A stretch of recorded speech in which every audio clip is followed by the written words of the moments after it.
మీ అందరికీ నా హృదయపూర్వక వందనాలు. అందరూ బాగున్నారు కదమ్మా? వాక్యము చదువుకుందాం.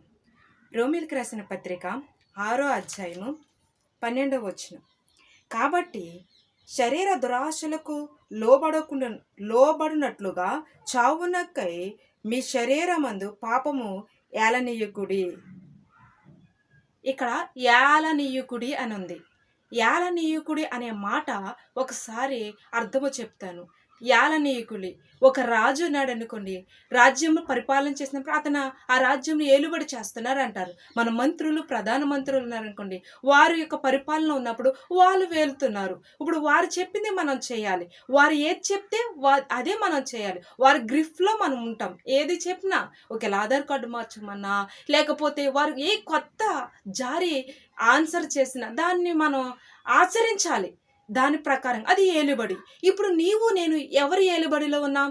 దేవుని ఏలుబడిలోనా? అపవాది ఏలుబడిలోనా? ఏ ఏలుబడి చేత నీ శరీరం నా శరీరం కట్టబడింది? ప్రియమైన చెల్లి, ప్రియమైన తమ్ముడు, దేవుడు నిన్ను అడుగుతున్నాడు, ఎవరి ఏలుబడిలో ఉన్నావు? ఏ ఏలుబడి చేత? రోగము చేత ఏలుబడిలో ఉన్నావా? బలహీనత అనే ఏలుబడిలో ఉన్నావా? నీ ఏలుబడి నిన్ను ఏలుబడి చేస్తుందో ఈ రాత్రి, ఈ రోజే, ఇప్పుడే దేవుడు మాట్లాడుతున్నాడు. ఏమన్నా తెలుసా? నీ యొక్క ఏలుబడి ఏదైనా దేవుడు విడిపించడానికి ఇష్టపడుతున్నాడు. ఇదిగో అపవాది ఏలుబడిలో ఉన్నావా? అబద్ధాలు చేత వాడి యొక్క ఏలుబడిలో నీకు తెలియకుండానే అబద్ధాలు వస్తున్నాయా?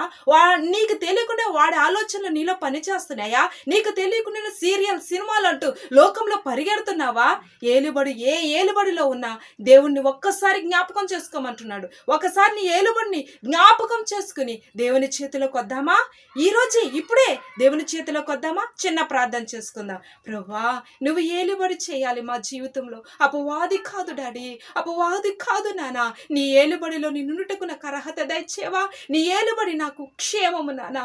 అపవాది ఏలుబడిలో లేని మాటలు, కాని మాటలు, పనికిరాని చేస్తున్నాను. వాడి నా దేహం మీద, నా యొక్క ఆలోచన మీద ఏలుబడి చేస్తున్నాడు. ఇక మీదట వాడిని నన్ను విడిపించండి. నీ ఏలుబడిలో, నీ చేతి నీడలో నిన్నుటకు నీ కృప దయచేయమని యేసునా ప్రార్థిస్తున్నాను తండ్రి. ఆమేన్.